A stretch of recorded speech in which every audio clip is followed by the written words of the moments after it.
우리 다 같이 우리 하나님 앞에 우리 예배하겠습니다. 우리 함께 일어나셔서 우리 임재 찬송을 드리겠습니다.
여호와는 나의 목자시니 내게 부족함이 없으리로다. 내가 사막의 음침한 골짜기로 다닐지라도 해를 두려워하지 않을 것은 주께서 나와 함께 하심이라. 주의 지팡이와 막대기로 나를 안위하시나이다. 그가 자비가 풍성하신 아버지 하나님, 거룩하고 복된 주일 아침 주님의 부르심 가운데 한자리에 모이게 하신 것을 감사합니다. 이 자리를 성결해 주시고 성령으로 우리 가운데 임재하셔서 우리의 예배를 기뻐 흥명하여 주시옵고, 우리가 눈을 들어 하늘을 보게 하시고 눈을 열어 하늘의 신령한 세계를 보게 하옵소서.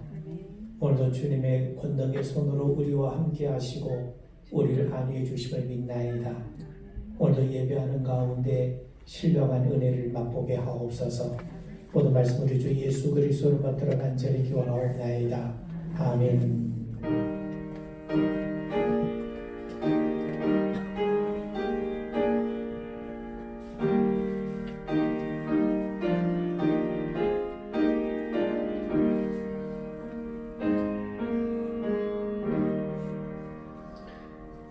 경외 찬송 23장을 함께 우리 찬송 부르겠습니다.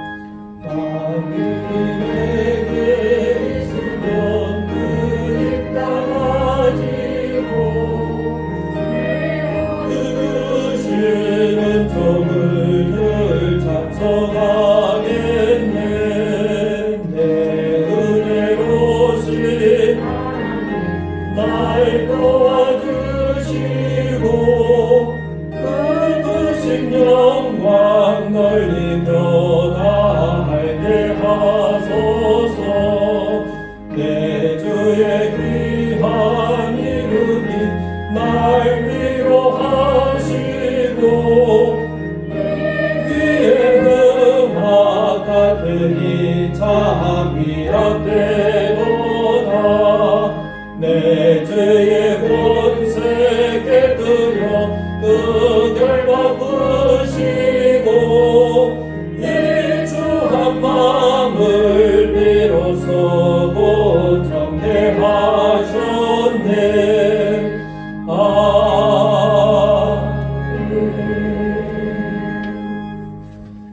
성경도 126번을 교독을 나누겠습니다.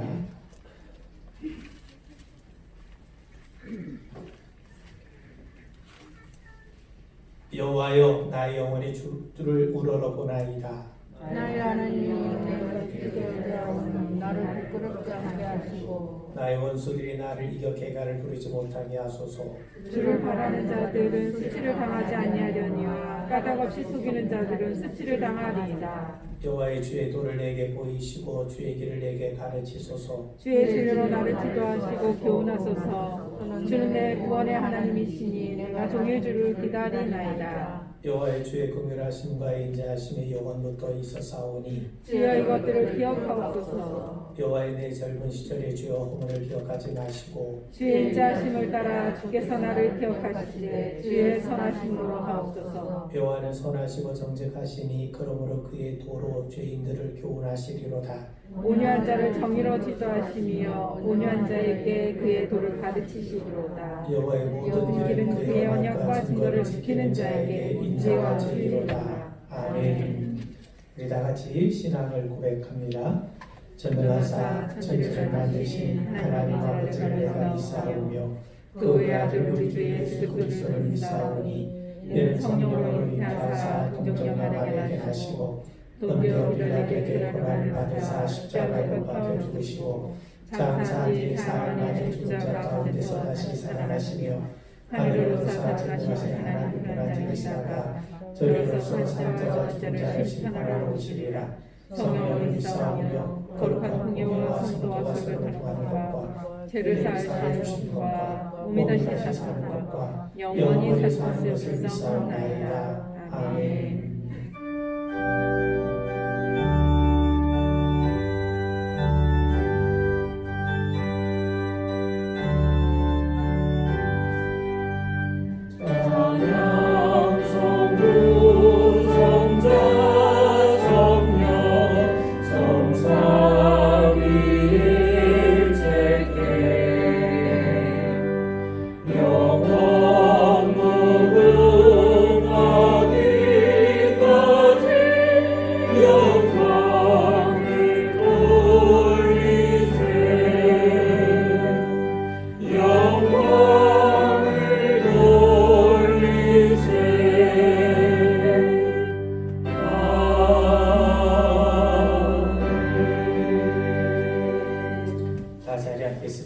우리를 대표해서 김영희 장로님께서 기도하시겠습니다.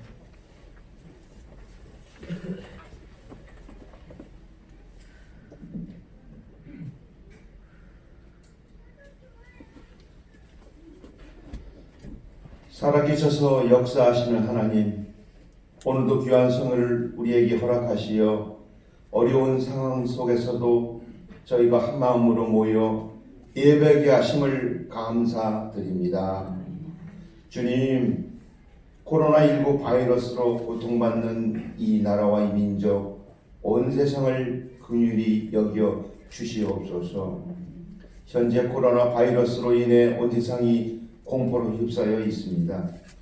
일상의 삶들이 무너지고 불안과 염려와 근심이 우리의 마음과 생각을 사로잡고 있습니다. 하나님 아버지, 먼저 우리들의 반복되는 죄악과 부끄러움과 수치스러움을 끊게 하시고 우리 안에 만연된 다툼과 분열과 탐욕과 우상숭배와 가늠의 죄악을 회개하고 주님께로 돌이키게 하시옵소서. 하나님의 은혜를 잊고 교만하게 살았던 죄를 용서하여 주시고 회개와 참회를 통해서 거룩한 순결을 회복하게 하시고 겸손과 인내로 이 위기를 극복하게 하시옵소서. 거룩하신 하나님, 이 위기와 어려움과 풍랑을 통해서 다시 한번 하나님께로 돌아가는 기회가 되게 하여 주시옵소서. 바이러스로 고통받는 감염자들과 자가격리 중인 분들과 가족들, 오늘도 환자들을 직접 만나고 있는 의사와 간호사들을 기억해 주시옵소서. 여러 의료진, 방역당국과 관계자 모든 분들에게 위로와 치료를 허락하시고 지혜와 샘을과 능력을 베풀어 주시옵소서. 특히 기저질환이 있는 분들과 연로하신 분들을 붙잡아 주시옵소서. 우리 어르신들에게 용기와 평화를 허락하시고 어린아이와 가정을 기억해 주시옵소서. 주님, 코로나19 바이러스가 더 이상 확산되지 않게 하시고 모두가 서로의 안전과 보호를 위해서 배려하게 함으로써 온 국민이 한마음이 되어 이 위기를 극복하게 하여 주시옵소서. 경제적인 어려움에 처하신 분들과 기업을 하시는 분들과 자영업자 소상공인들에게도 길을 열어주시고 담대함과 용기와 지혜로 이 위기를 이겨나가게 하시옵소서. 이 나라와 전 세계의 지도자분들에게 하나님의 경외하는 마음을 주시고 모두가 하나가 되어 이 위기를 극복하게 하시옵소서. 주님, 보여지는 것들에 저희 마음을 뺏겨 두려움에 갇혀 있는 것이 아니라 주님의 말씀과 굳건한 믿음의 기도로 평안함을 얻기를 원합니다. 또한 거짓 영에 사로잡혀 하나님을 욕되게 하는 신천지 이단 집단의 제약도 수면으로 더욱 드러나게 해주시고 이번 계기로 이 나라와 이 세상에서 없어지는 계기가 되게 하옵소서. 또한 우리들보다 더 두려워하고 있을 이들을 위해 먼저 기도합니다. 두려움도 전파되지만 사랑과 평안과 복음도 전파된다는 것을 믿습니다. 우리 그리스도인들의 기도와 절제와 평안이 사회의 만연한 불안과 혐오와 두려움을 대체하게 하여 주시옵소서. 주님, 우리 교회를 위하여 기도를 드립니다. 마스크를 착용하고 절제된 가운데 최소한의 예배를 드리는 가운데 이 일을 통하여 서로 배려하고 이해하는 은혜가 있게 하옵소서. 저희 모든 성도가 담임 목사님과 함께 더불어 코로나19 종식, 일상적인 삶의 회복, 수고하는 모든 사람들, 교회와 예배, 경건한 생활을 위하여 기도하게 하옵소서. 목사님을 더욱더 강건하게 하시고 오늘 선포하는 말씀 속에 능력으로 함께하여 주시옵소서. 어서 속히 마스크를 벗어 가브리엘 찬양대의 찬양과 교회 학교의 예배, 아름다운 교제, 은혜로운 속기가 새롭게 시작되게 하옵소서. 예배의 모든 것을 주님께 의탁드리오며 죄인을 구원하시려고 십자가에 죽으시고 부활하신 예수님의 이름으로 기도를 드립니다.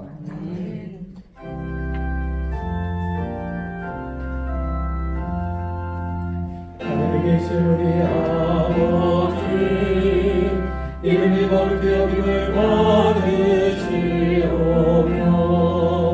나라의 마음쓰면 뜻이 하늘에서 이런 것 같이 땅에서도 이루어지리라. 오늘날 우리에게 일용할 양식을 주옵시고 우리에게 죄진 자를 사하여 준 것 같이 우리 죄를 사하여 주옵시고 우리를 시험에 들게 하지 마옵시고 다만 악에서 구하옵소서. 내게 나라와 권세와 영광이 아버지께 영원히 있사옵나이다.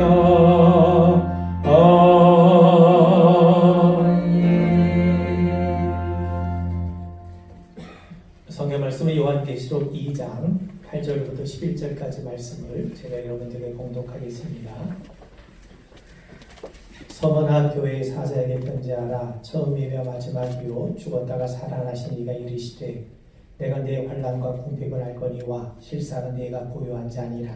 자칭 유대인이라 하는 자들의 비방도 알거니와 실상은 유대인이 아니요 사단의 배당이라. 너는 장차 받을 고난을 두려워하지 말라. 볼지어다 마귀가 장차 너희 가운데에서 몇 사람을 옥에 던져 시험을 받게 하리니 너희가 10일 동안 환난을 받으리라. 네가 죽도록 충성하라. 그리하면 내가 생명의 관을 네게 주리라. 귀 있는 자는 성령의 교회들에게 하신 말씀을 들을지어다. 이기는 자는 둘째 사망의 해를 받지 아니하리라. 아멘.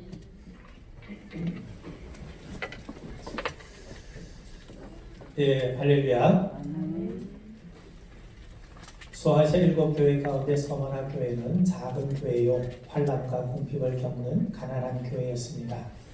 그런데 소아시아 7교회 가운데 빌라델피아 교회와 더불어 유일하게 예수님께 책망 없이 칭찬을 받았던 교회입니다. 교회의 머리가 되시고 주인 되신 예수님이 칭찬하셨다는 것은 교회 모습이 어떠해야 할지를 우리에게 가르쳐 줍니다. 당시 서머나는 인구 10만 정도의 도시인데 부유한 도시였습니다. 과학과 기술이 발달한 도시였고 특히 의술의 신으로 여겨졌던 아스클레피우스의 신전이 세워져 있는 도시이기도 합니다. 또한 성원한 로마 황제의 신전을 유치하는 데 성공해서 황제를 위한 신전을 세운 곳이기도 합니다. 로마가 아무 도시에나 황제를 위한 신전을 세우지 않습니다. 황제를 위한 신전을 세우려면 그만큼 로마 정책에 충실하고 로마 황제를 신으로 숭배하는 분위기가 넘쳐나야 하죠. 그리고 신전을 세우게 되면 로마로부터 엄청난 재정적인 후원을 받게 되기도 합니다. 그래서 서머나 교회는 경제적으로 부유한 도시였습니다.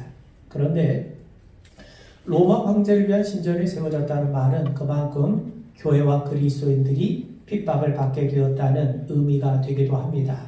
왜냐하면 로마는 제국 내 모든 시민들에게 로마 황제가 주님이라고 고백을 강요하게 되었습니다.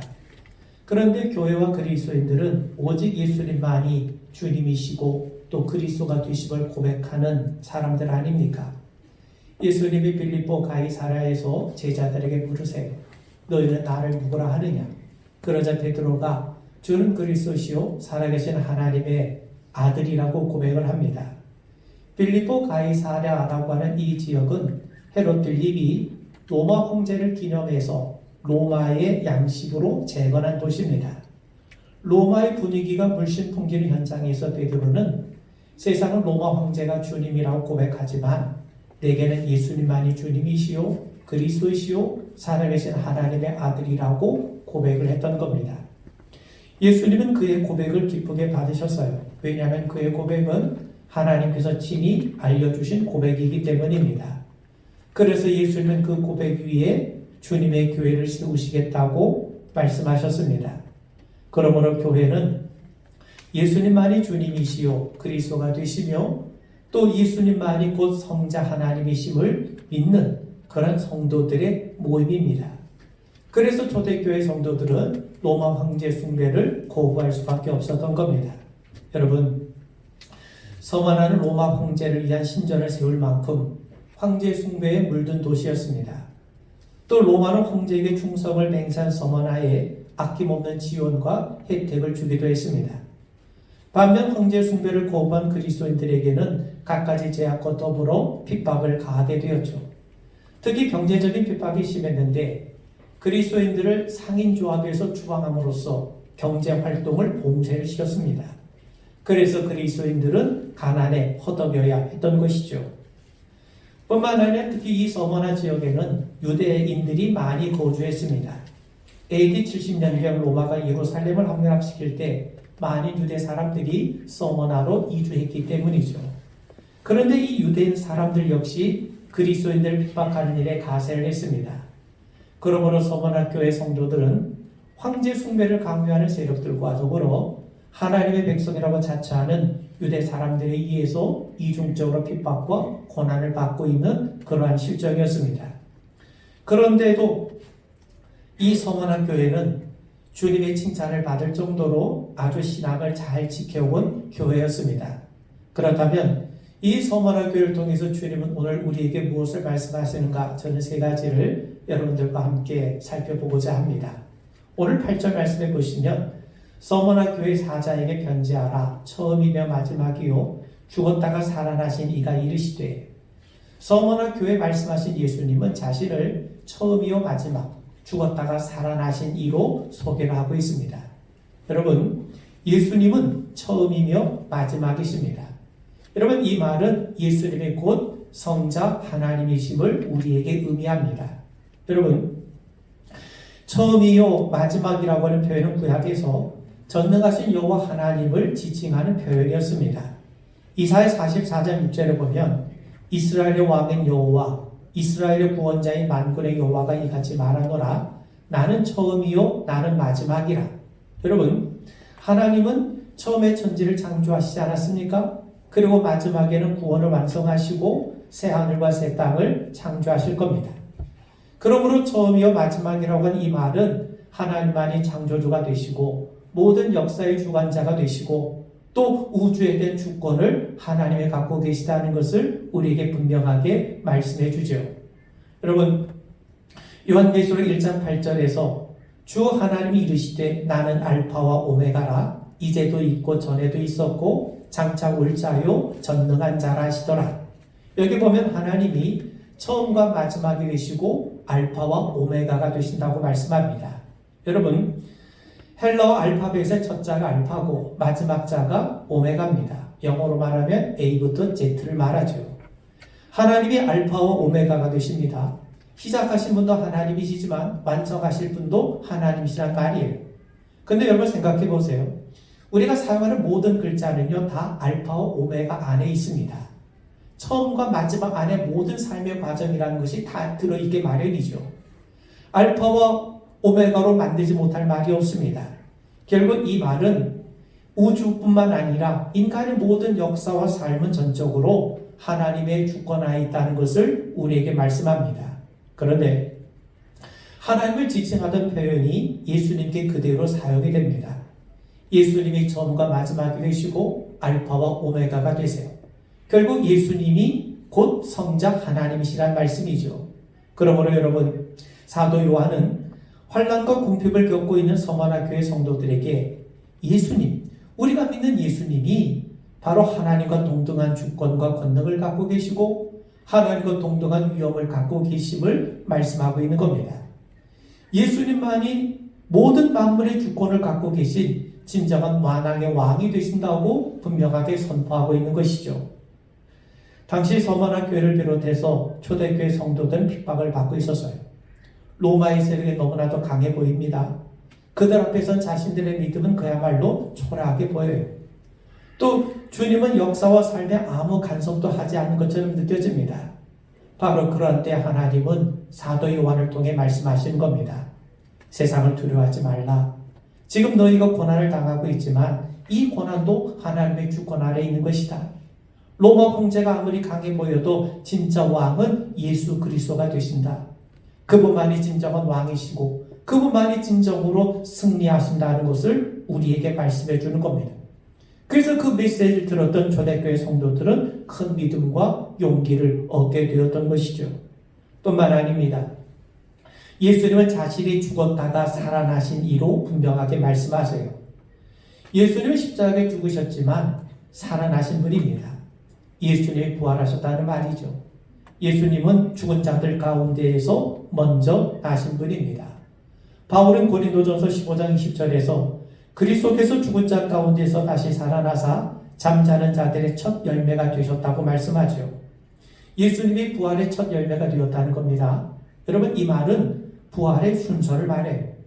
예수님이 부활의 첫 열매가 되셨기 때문에 그 이후에 우리 믿음의 성도들 역시 우리 주님과 함께 부활하여 다음 부활의 열매로 결실을 맺게 되리라는 것이죠. 결국 그 말은 우리 주님과 더불어 주님을 따르는 모든 백성들 역시 부활의 열매를 누리게 된다는 겁니다. 여러분, 우리가 믿는 예수님은 죽었다가 살아나신 분이세요. 그 말은 결국 사망과 죄와 사망과 죽음의 권세를 이기셨다는 말이죠. 부활하신 주님은 지금 하늘에 올라 하나님 보좌 우편에 앉아 계십니다. 여러분, 당시 서머나 교회를 비롯해 초대교회 성도들은 로마 쪽으로부터 많은 핍박을 받고 있었습니다. 때로 순교자가 나오기도 했지요. 교회 안에 파고든 거짓된 가르침은 교인들의 신앙을 근본부터 허물고 있었습니다. 뿐만 아니라 곧 오실 것만 같았던 예수님의 재림은 아직 이루어지지 않고 있는 상태입니다. 게다가 배교자들이 속출하기 시작을 했어요. 교회는 이런저런 모양으로 몸살을 앓고 있었던 겁니다. 바로 그러한 때에 하나님은 이 사도 요한에게 계시의 말씀을 주셔서 성도들 위로하시고 격려하셨던 겁니다. 여러분, 지금 이 말씀을 기록하고 있는 요한은요, 반모섬에 유배된 상태에 있었습니다. 그가 처한 상황이 곧 초대교회가 처한 상황 아니겠습니까? 그렇게 보면 그 누구보다도 예수님의 오심을 간절히 갈망하고 바랬던 사람은 아마 요한이었을 거예요. 그런데 예수님은 요한에게 찾아오셔서 말씀을 들려주십니다. 요한계시록 1장 10절에 보면 주의 날에 내가 성령에 감동되어 내 뒤에서 나는 나팔 소리 같은 큰 음성을 들으니. 여러분, 요한이 자기를 찾아오셔서 말씀하신 주님을 만난 때가 어느 때냐면 주의 날이라고 말씀합니다. 주의 날이라고 하는 바로 그 날, 즉 주의 날에 요한은 예수님을 만나게 되었고 또 주의 날에 예수님은 요한을 찾아오셨다는 말이에요. 그래서 초대교회 성도들은 안식일이 아닌 주의 날, 곧 주일 예배를 간절히 드려왔던 겁니다. 여러분, 주의 날은 우리 주님께서 죽으셨다가 살아나신 날입니다. 그러므로 우리가 드린 이 주일은요, 주님의 부활을 기뻐하는 날이죠. 우린 부활절에만 주님의 부활을 기억하는 것이 아닙니다. 예수님은 안식 후 첫날, 곧 주일날에 부활하셨어요. 그리고 부활하신 예수님은 곧 주의 날에 여인들을 찾아오지 않으셨습니까? 그리고 부활하신 주님은 주의 날에 사도 요한을 찾아오셨습니다. 그러므로 우리가 드리는 이 주일은요, 부활하신 주님을 기뻐하는 날이요, 또 부활하신 주님을 우리가 만나고 그분과 함께하는 날이 되는 겁니다. 여러분, 부활하신 예수님의 모습을 뵙게 되었을 때 요한은 얼마나 큰 위로와 힘을 얻었겠습니까? 이제는 더 낙심할 이유가 없었을 겁니다. 두려워할 이유가 없었을 겁니다. 그래서 요한은 자기가 본 것을 증언하지 않을 수 없었던 것이죠. 사랑하는 성도 여러분, 우리가 드린 예배를 받으시는 분은 죽음을 이기시고 부활하신 분이세요. 우린 요한계시록이 묘사하는 예수님에게 주목해야 됩니다. 처음과 마지막이 되시고 죽었다가 살아나신 주님, 지금도 하나님 보좌 우편에 계셔서 우리를 위해서 친히 중보하시는 우리 주님을 만나게 되는, 그 주님을 바라보는 거룩한 자리가 되기를 주의 이름으로 축원을 드립니다. 9절을 보세요. 내가 네 환난과 궁핍을 알거니와 실상은 네가 부요한 자니라. 자칭 유대인이라 하는 자들의 비방도 알거니와 실상은 유대인이 아니요 사단의 회당이라. 여러분, 서머나 교회 성도들은요, 유대 사람들에게도 핍박을 받았습니다. 여러분, 우리가 한 것처럼 유대 사람들은요, 자신들이야말로 아브라함의 후손이요, 하나님께 선택받은 백성이라고 하는 선민의식에 사로잡혀 있는 그런 사람들이었죠. 그런데 예수님은 그런 자들이 자칭 유대인이요, 사단의 회당이라고 말씀하세요. 그리스도인들을 핍박하는 유대인들은요, 하나님을 섬긴다고 하지만 실상은 사단의 무리라는 겁니다. 여러분, 요한복음 8장에 보면 예수님은 그리스도를 대적한 무리를 가리켜 마귀에서 난 자, 곧 마귀의 자손들이라고 말씀하세요. 여러분, 유대 사람들은 자기들이야말로 아브라함에게 난 아브라함의 자손들이라고 우기지 않습니까? 그런데 예수님은 그들이 마귀에게서 났다고 말씀하세요. 또 바울은 표면적 유대인이 유대인이 아니라 이면적 유대인이 유대인이라고 말씀합니다. 유대인으로 태어났다고 해서 자동적으로 하나님의 백성이 되는 것이 아니라는 거죠. 하나님의 백성 오직 믿음으로 되는 겁니다. 여러분, 서머나 지역에 왔던 유대인들은 지금 그리스도인들을 핍박하고 있어요. 이것이 바로 주님을 핍박하는 겁니다. 여러분, 바울의 이야기를 잘 알지 않습니까? 부활하신 예수님께서 바울을 찾아오셨어요. 그러면서 바울에게 뭐라고 말씀합니까? 주여 누이시니까 물었을 때 나는 네가 핍박하는 예수라. 지금 바울은 예수 믿는 사람을 핍박을 했지 예수님을 핍박하지 않았지 않습니까? 그런데 예수님은 자기 때문에 핍박받는 성도들을 자기와 동일시하고 계세요. 그렇게 보면 지금 이 서머나 지역에 있는 유대 사람들이 그리스도인들을 핍박한다는 것은 결국 하나님의 아들 그리스도를 핍박하는 꼴이 되고 마는 거죠. 그게 바로 사단의 일 아니겠습니까? 여러분, 예수님은 서머나 교회를 칭찬하세요. 그들은 비록 환난과 궁핍을 겪고 있지만 실제로는 그들이 참 부유하다고 말씀합니다. 그들은 경제적으로 가난했지만 주님은 그들이 부유하다고 인정하고 계세요. 이처럼 하나님의 시각과 우리 인간의 시각이 다릅니다. 우리는 세상적으로 성공하고 번영한 것이 복이라고 여깁니다. 그런데 이것은 성경적인 생각이 아니라 세속적인 생각입니다. 그렇다고 가난하게 살면 다 하나님의 저주를 받았다는 말입니까? 그렇지 않죠. 성공과 번영이 기준이 되면 복음은요, 변질되고 왜곡되기가 쉽습니다. 모든 것의 기준은 하나님이 되어야 돼요. 우리가 성공했는데 우리가 정말 하나님에게서 멀어지게 되면 그게 저주인 거예요. 우리가 비록 실패했지만 실패했음에도 불구하고 우리가 하나님을 더 온전히 알게 되고 그분과 가까워진다면 그것이 우리에게 복이 되는 거죠. 그렇다면 왜 믿는 사람들에게 환난이 옵니까? 물론 서머나교회 성도들은요, 황제 숭배를 거부하고 예수만을 그리스도로 고백했기 때문에 핍박을 받았어요. 그런데 요한복음에 따르면 세상은 원래 예수님을 좋아하지 않습니다. 어둠은 빛을 싫어하죠. 마찬가지로 어둠에 속한 사람들은요, 빛으로 오신 예수님을 원래 싫어할 수밖에 없는 거예요. 그래서 요한복음 1장 11절에 보면 예수님이 오셨음에도 불구하고 세상이 그를 맞아들이지 않았다고 말씀한 겁니다. 예수를 싫어하는 사람은 예수 믿는 사람들도 싫어하죠. 주의를 미워하는 사람이 종들인들 사랑할 수 있겠습니까? 그래서 핍박이 오는 거예요. 여러분, 여호수아가 여리고를 정탐하기 위해서 정탐꾼 2명을 여리고성에 파견을 합니다. 그런데 어떻게 알았는지 여리고 왕도 자기들 군사를 풀어서 그 2 정탐꾼을 잡으려고 했죠. 우리가 하나님의 뜻에 순종하려고 하면 사단 우리가 순종하지 못하도록 배방하고 방해를 합니다. 그래서 우리가 예수님을 제대로 믿으면 믿을수록 이리저리 부대끼는 것이 많아지는 겁니다. 우리가 하나님 말씀대로 살아가려고 하면 할수록 이상하게도 방해하는 세력들이 생기게 마련이에요. 사단도 가만히 있지 않습니다. 사단도 우는 사자처럼 우리 믿는 성도들을 향해 달려들게 됩니다. 그래서 때로 우리에게 환난이 임하게 되는 거예요. 그런데 여러분, 우리가 믿는 하나님은 합력하여 선을 이루신 분 아니십니까? 때로 환난을 통해서도 우리를 하나님의 복된 사람으로 만들어 가세요. 어려울 때마다 더 하나님을 의지하게 만드세요. 또 환난을 통해서 우리 믿음이 더욱더 정금같이 귀하게 아름답게 세워져 갈 수 있도록 도와주세요. 사실 이런 자들이 복된 성도입니다. 하나님 보시기에 이런 자들이 영적으로 부유한 성도입니다. 왜냐하면 하나님을 더욱더 굳게 믿고 의지하는 하나님의 사람으로, 하나님의 성도로 세워졌기 때문이죠. 그래서 하나님은 서머나교회 성도들이 실상은 영적으로 부유한 자라고 인정을 하신 겁니다.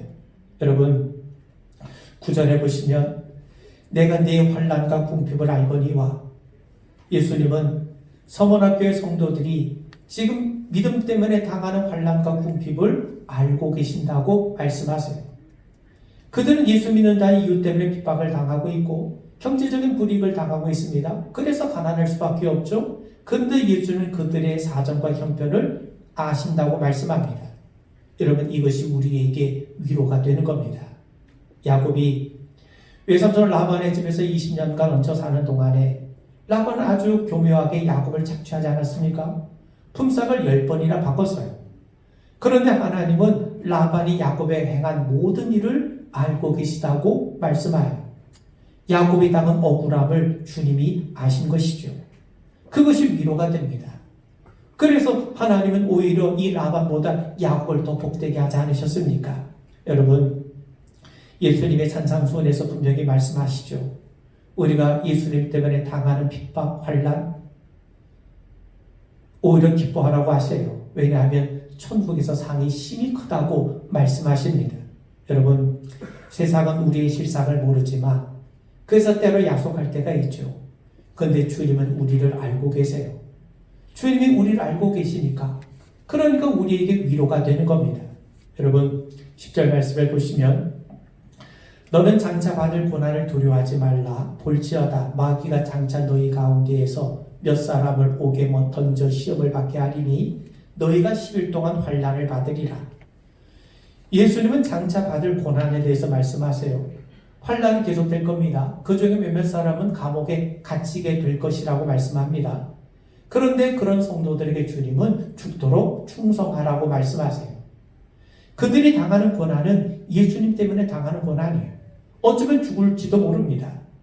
그런데 예수님은 좁은 길을 넓혀주시기는커녕 오히려 죽도록 충성하라고 말씀하세요. 끝까지 믿음을 지킬 것을 당부하고 계신 거죠.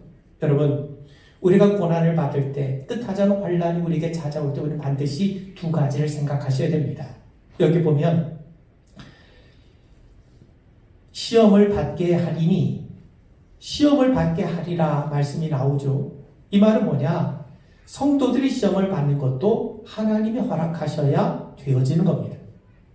마귀가 우리를 시험한다 할지라도 그 마귀의 활동 역시 하나님의 주권과 통제하에 있다는 것을 아셔야 됩니다. 여러분, 사단이 욥을 시험하죠. 욥이 하나님을 잘 섬기는 것은 하나님이 욥에게 많은 복을 주셨기 때문 아닙니까? 그러자 하나님이 그럼 한번 욥을 한번 시험해 봐라. 그 대신 절대로 욥의 몸에는 손을 대지 못하게 하셨어요. 그리고 또 이 사단이 하나님이 욥에게 건강을 주셨는데 건강을 빼앗아 가시면 욥이 하나님을 저주할 거다, 원망할 거다. 그럴 때 하나님이 욥을 시험해 봐라. 그 대신 그의 생명에는 절대 손을 대지 못하게 하세요. 사단의 활동 역시 하나님의 주권 하에 이루어지고 있다는 겁니다. 여러분, 시험은 유혹이 아닙니다. 하나님의 합력하에 선을 이루십니다. 그래서 시험은요, 단련이란 말이 더 적합해요. 욥기 23장 10절에 보면 그러나 내가 가는 길을 그가 아시나니 그가 나를 단련하신 후에는 내가 순금같이 되어 나오리라. 순금같이 되어 나온다는 말은 무슨 말입니까? 진짜만 남는다는 거죠. 여러분, 용광로에 들어가게 되면, 원석은요, 용광로에 들어가면 그 안에 있는 모든 불순물은 제거가 되고 정금이 되어 나옵니다. 우리는 고난을 통해서, 우리는 환난을 통해서 정말 우리가 붙들어야 될 것과 우리가 버려야 될 것, 정말 영원한 것과 일시적인 것, 정말 중요한 것과 사소한 것이 무엇인지를 분별하는 지혜를 얻게 되는 거예요. 근데 이런 지혜는요, 이론적으로 배울 수 있는 것이 아니라 체험을 해봐야 합니다. 내가 어려워봐야 누가 진짜인지 가짜인지 가려지지 않겠습니까?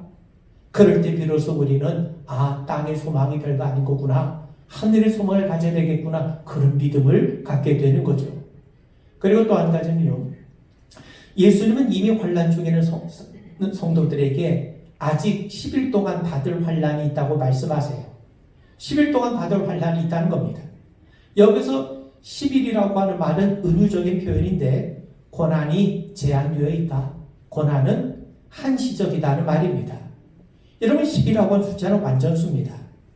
그러므로 10일이라고 하는 이 기간은요, 우리가 생각한 딱 10일, 그걸 의미하는 것이 아니라 우리가 하나님의 사랑으로 다듬어지고 연단되는데 적당한 시간이라는 뜻입니다. 여러분, 연단이 짧으면 우리는 덜 변한 상태에서 교만해져요. 반면 연단이 너무 길면 하나님의 사람이 되기도 전에 이미 우리는 폐인이 되어 넘어질 겁니다.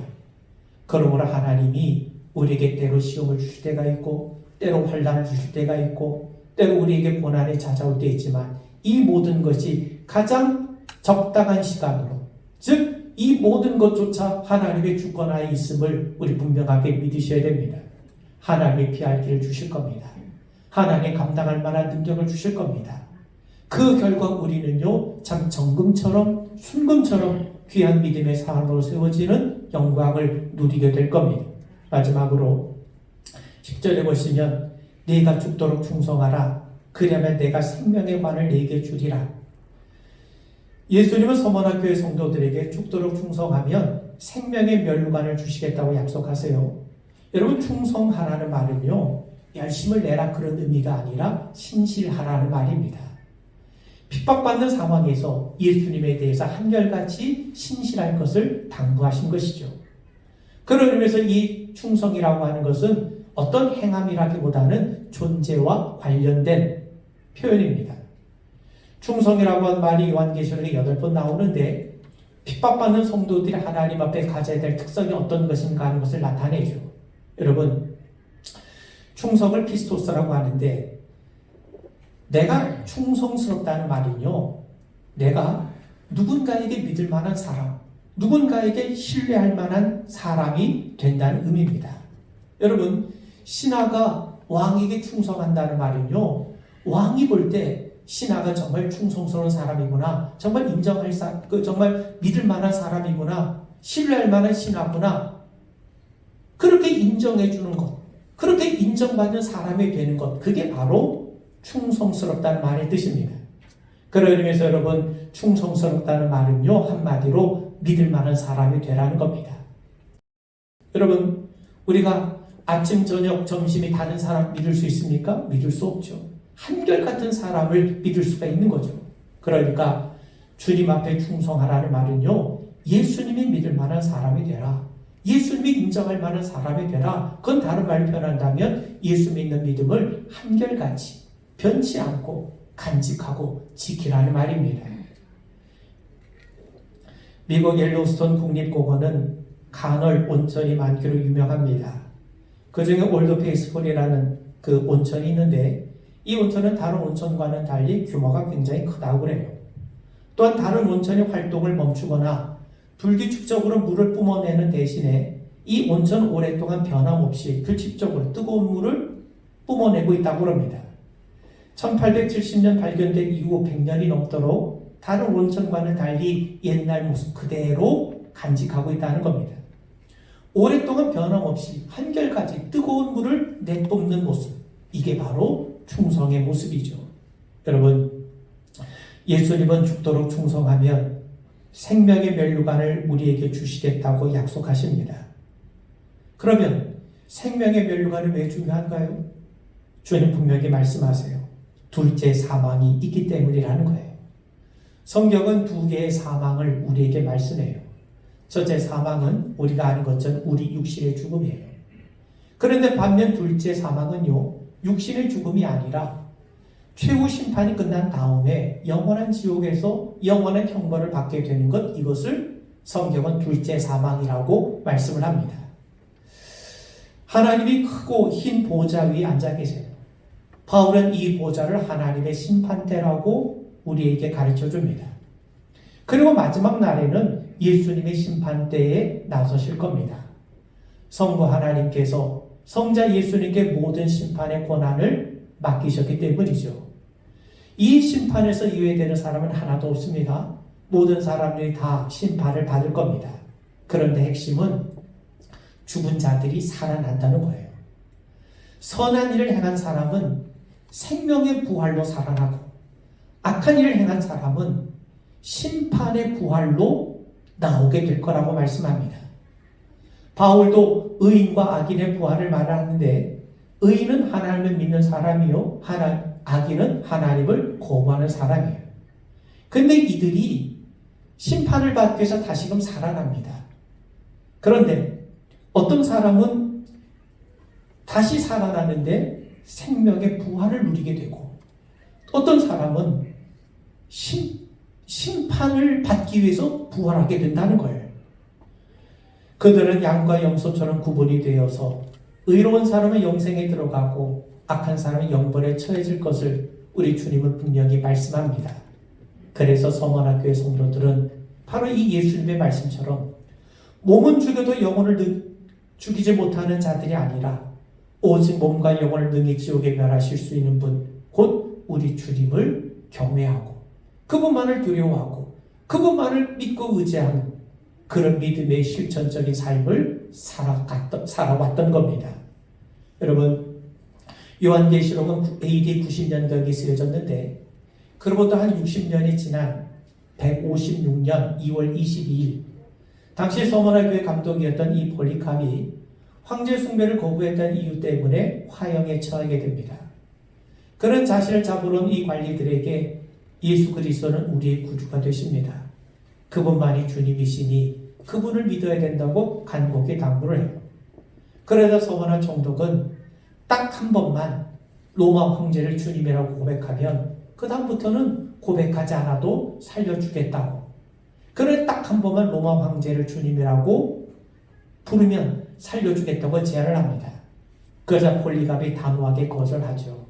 그러면서 하는 말이 86년을 살아오는 동안에 주님은 단 한 번도 나를 배신한 적이 없는데 어떻게 내가 주님을 배신할 수 있겠는가?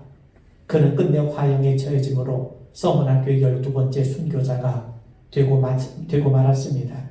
여러분, 예수님은 우리에게 죽도록 충성하라고 말씀하세요. 그러면 생명의 면류관을 얻는다고 말씀하시죠. 사실 무엇보다도 예수님이 우리를 위해서 십자가에서 죽지 않으셨습니까? 그런데 부활하심으로 죄와 사망을 이기셨어요. 그리고 우리에게 말씀하시기를 나를 따라오려거든 자기를 부인하고 십자가를 지고 따르라고 하세요. 십자가는 죽는 것 아닙니까? 그런데 우리가 주님과 함께 죽으면 다시 살아나요. 생명의 면류관을 얻게 됩니다. 이것이 신앙의 신비요, 이것이 신앙의 역설인 것이죠. 그러므로 우리에게 가장 필요한 것은 무엇입니까? 예수님을 잘 믿는 겁니다. 요한복음 11장 25절에서 주님 말씀하시죠. 나는 부활이요 생명이니 나를 믿는 자는 죽어도 살겠고 무릇 살아서 나를 믿는 자는 영원히 죽지 아니하리니 이것을 내가 믿느냐. 서만한 교회는요, 혼란과 궁핍 가운데 예수님 끝까지 잘 믿은 것밖에 없습니다. 예수님은 그들의 믿음을 칭찬하셨어요. 히브리서가 증거하는 것처럼 믿음 없이는 하나님을 기쁘시게 하지 못한다고 말씀하지 않습니까? 믿음만으로 충분합니다. 예수를 믿는 귀한 믿음을 우리 끝까지 잘 지켜나가는 우리 모두가 되기를 주의 이름으로 축원을 드립니다. 우리 기도하겠습니다.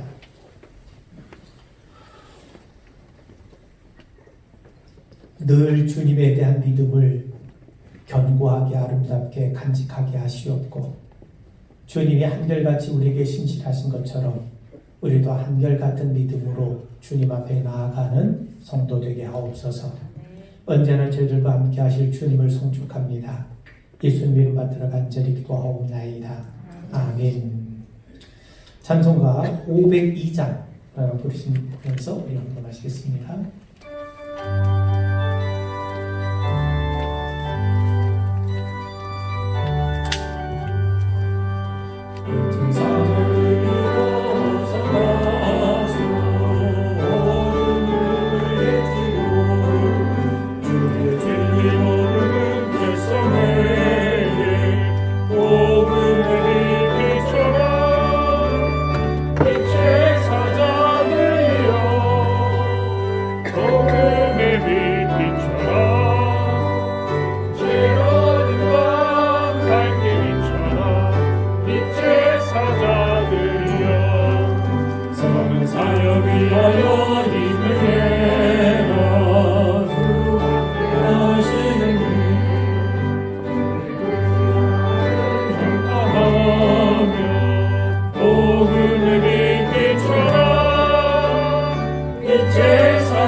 자비하신 아버지 하나님, 오늘도 거룩한 주일 또 이렇게 하나님 앞에 나와 예배할 수 있게 하심을 감사합니다.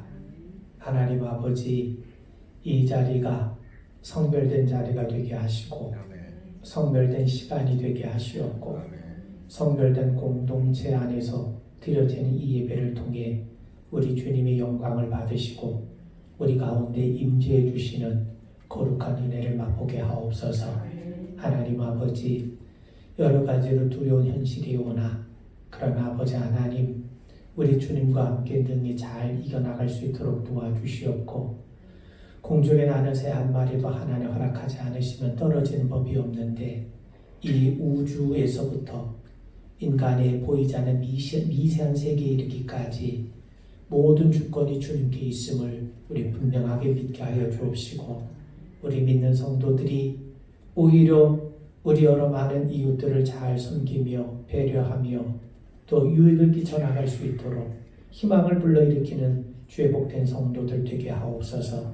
오늘도 우리가 하나님 앞에 예물을 구별하여 드립니다. 이 안에 우리의 마음도 담기게 하시고 주님을 향한 우리의 사랑과 섬김도 담겨지게 하여 주시옵소서. 오늘도 이렇게 함께한 우리 모든 자녀들, 저희들의 영혼뿐만 아니라 육신, 또 저희들의 모든 일상적인 삶에 이르기까지 우리 주님께서 돌보시고 함께하시고 또 붙들어 주시고 일으켜 세워주시는 귀한 은혜 맛보며 누리도록 도와주심을 믿사오며 예수님 이름 받들어 간절히 축복하며 기도하옵나이다. 아멘.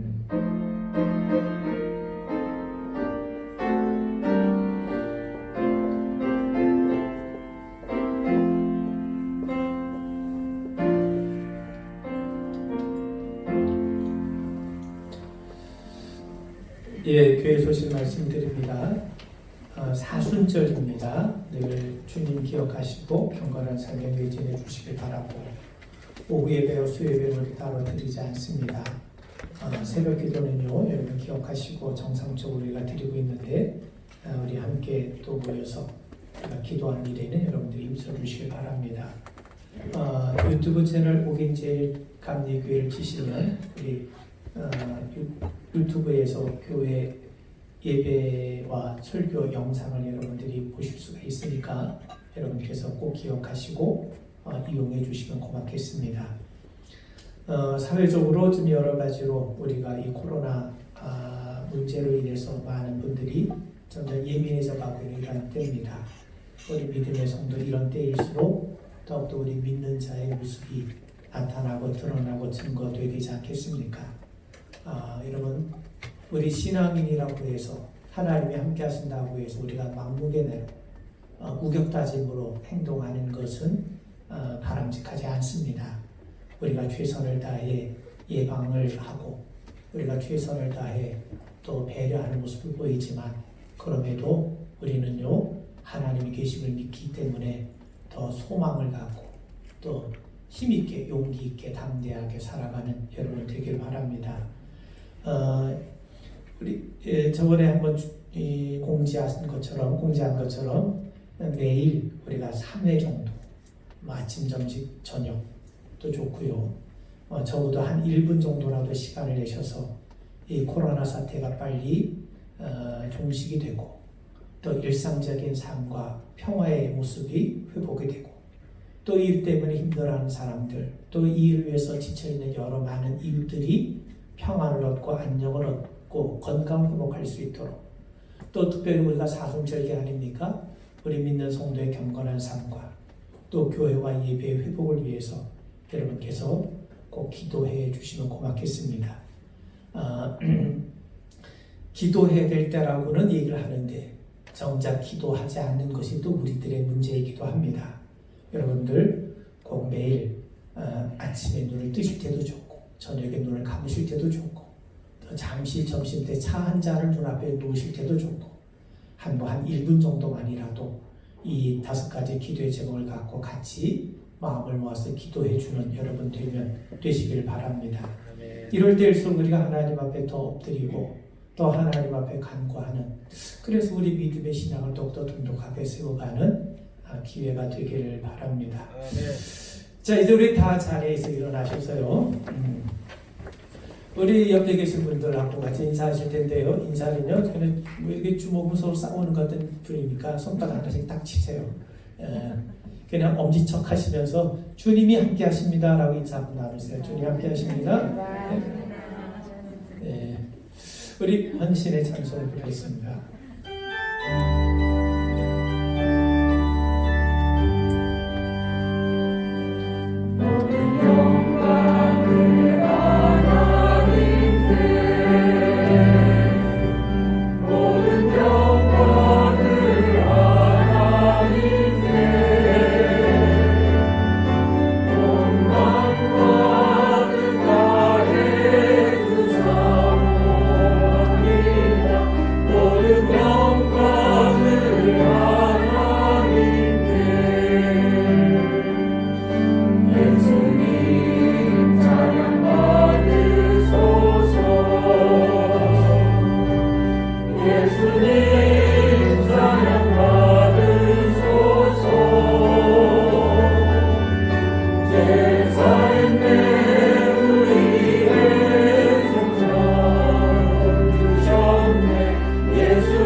이제는 우리 주 예수 그리스도의 원하신 은혜와 하나님 아버지의 거룩하신 사랑과 성령의 교통, 인도, 동행, 역사, 보호, 인도하심이 하나님만을 믿고 하나님을 신뢰하고 하나님에 대해 한결같은 믿음을 갖고 나아갈 원하는 우리 모든 주님의 귀한 자들 위해 이제부터 영원토록 함께하옵시길 간절히 축원하옵나이다.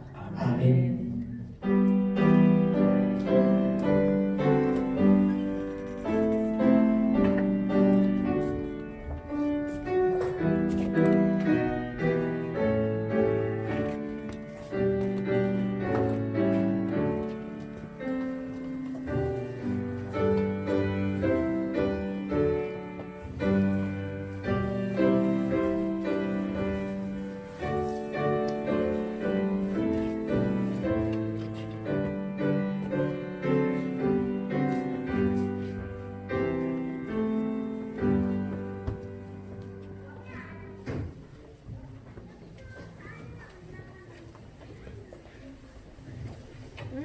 이나 왔나?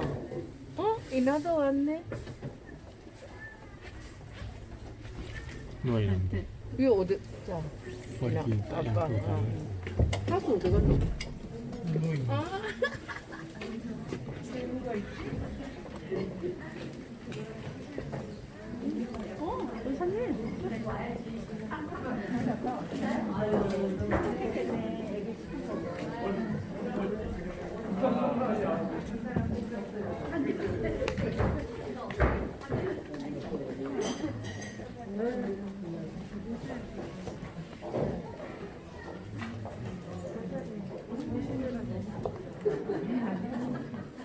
원사님 반갑습니다. 원사님 반가워요. 잘 다녀오셨어요? 네. 애기 너무 예뻐. 아, 여기 이때라서 원래 온다 그랬어. 네, 맞아요. 예약해놨어요. 그러게. 아니, 그래도 원사님은 단일화 반찬에서 나올 수 있었다가 우리 안녕하세요, 원사님. 하는 사람 온다 그러는데. 원사님 보고 싶었어요. 제가 사실은 잠깐만요. 빨리 오신 거죠? 근데 인생에 너무 빨리 끝나니까 이거를 이제 비행기표로 옮겨놨어요. 근데 늦어놨으면은 우리 더 힘들었어. 회사이 빠르구나. 건강하구나. 너무 건강해가지고. 다행이다. 그래서. 한가워서 안 가고. 원사님 너무 감사해요.